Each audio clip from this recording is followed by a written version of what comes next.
ഈ മഹാസുഖം കിട്ടിയ മറ്റൊരു വ്യക്തിയായിരുന്നില്ലയോ? എല്ലാ സുഖങ്ങളുടെയും ശീതളച്ചായയിൽ അനുഗ്രഹങ്ങളുടെ നടുവിൽ ജീവിച്ചിരുന്ന മഹതിയായ സ്ത്രീയല്ലയോ? സഹോദരിമാരെ, നിങ്ങൾക്ക് മാതൃകയാണവർ. ലോകത്തുള്ള എല്ലാ സ്ത്രീവർഗത്തിനും മാതൃകയാണവർ. ആരാണതെന്നറിയുമോ? മഹതിയായ ആസിയ ബിൻത് മുസാഹിം. അതെ, ഈ ആദർശം പ്രഖ്യാപിച്ചതിന്റെ പേരില് ശത്രുക്കളെ കൈകളിലേക്ക് വലിച്ചെറിഞ്ഞു കൊടുക്കുകയാണ് ഫിർഔൻ എന്ന് പറയുന്ന ധിക്കാരിയായ ആ മനുഷ്യൻ.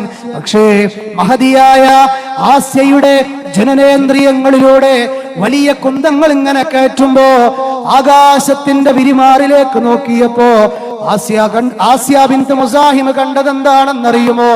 മേഘം തളലിട്ട് കൊടുക്കുന്നതാണ്.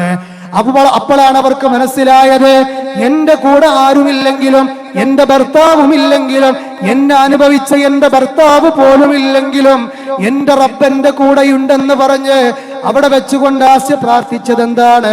ദറബല്ലാഹു മസലാ ലില്ലദീന ആമനു ഇംറഅത ഫിർഔൻ ഇദ് ഖാലത് റബ്ബി ഇബ്നി ലീ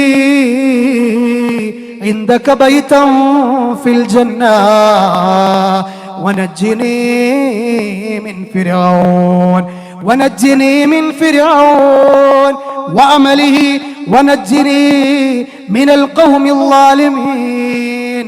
അല്ലാഹുവേ, എന്ത് സുഖങ്ങൾ എന്നിൽ നിന്ന് നഷ്ടപ്പെട്ടു പോയാലും, എന്ത് അനുഗ്രഹങ്ങൾ എന്നിൽ നിന്ന് നീങ്ങിപ്പോയാലും, അല്ലാഹുവേ, നിന്റെ കോടതിയിലെ ആരും സഹായിക്കാനില്ലാത്ത ആ ലോകത്തെ അമലുകൾ മാത്രം രക്ഷക്കെത്തുന്ന ലോകത്ത്, നിന്റെ സ്വർഗീയ ലോകത്ത് എനിക്ക് നീ ഒരു വീട് പണിത് തരണമേ എന്ന് മഹതിയായ ആസിയ ബീവിക്ക് പ്രാർത്ഥിക്കാൻ കഴിഞ്ഞത് എന്തുകൊണ്ടാണെന്നറിയുമോ?